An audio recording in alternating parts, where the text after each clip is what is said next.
halalın morsun. Kelleti qadan ýaly. Şarwa gollarynyň belegi, şoponun dosty. Tüýs goýnuty diýen şulara diýýär. Gelin oğuzy çopan dinläli.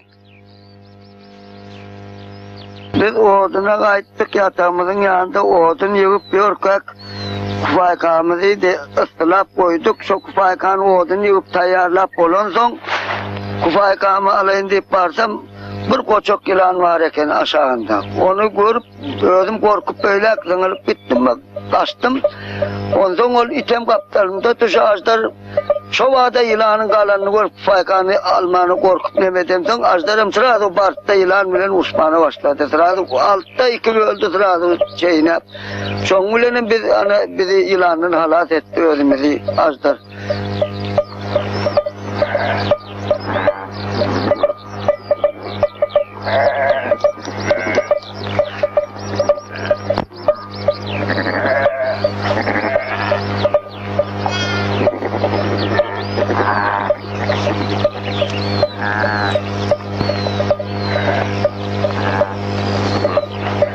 İtin akıllıtının belli bahası yok.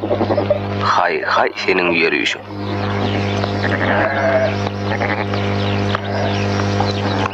Duran bir şiirin var da. Asırlılıkta da olara tay yok. Olon iyişe masıllı. Olar sürüyünü korumalı. Oyun moltamın mıdama korulup vermeliler. Hayvanın san en yağın.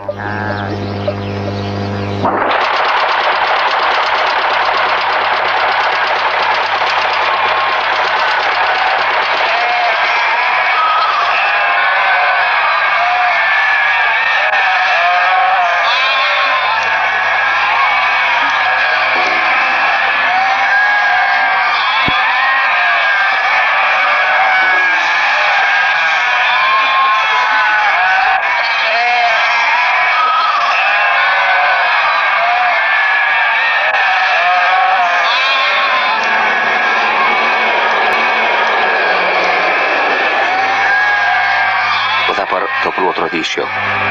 Karayın yaslanıp arkayın süreye göz kulak olup yat vermeli.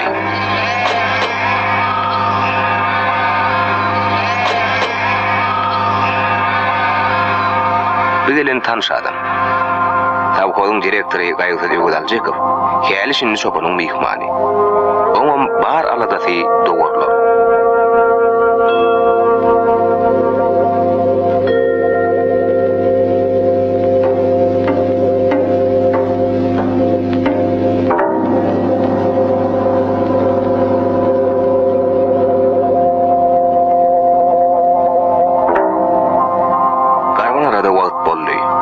İlki bilen vepadar dostlarına harlanır.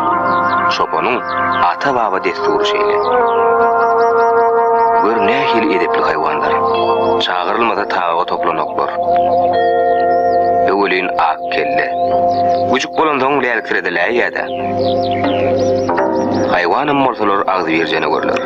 İtliğin edip hınglanışıp duranoklar. Bir tabaktan yalı yiyeler.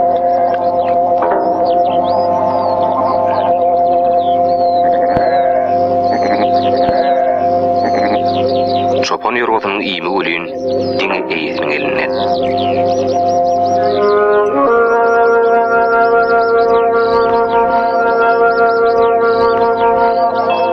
Aňyry balmaly bolsa ilki eşek alardy. Ýöne çopanın eşegin öz hakyna kaýar.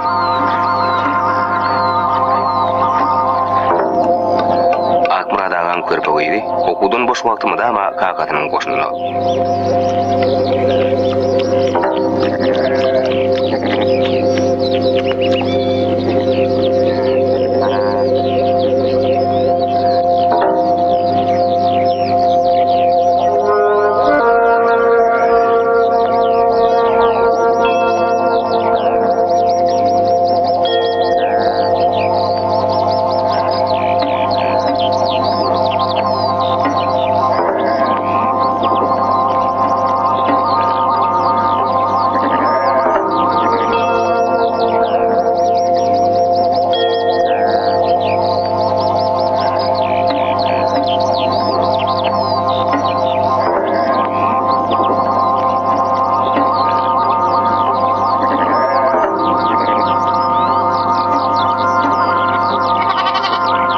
Hayvanın insanın körpesliğini, hersinin özüne yetip oyunu var.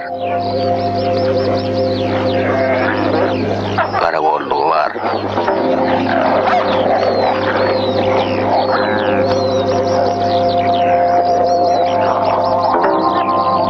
Tuğulin oyun nel. İt vücukluğunu dağılanmalı liliyani. Sonra egilip bolur.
Canlar yıkı kalıptır.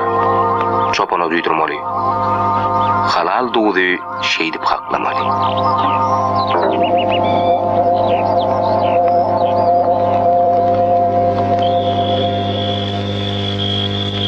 Lalem senin atan bizim kakamı ömrünü çopançılık bilen geçirdi.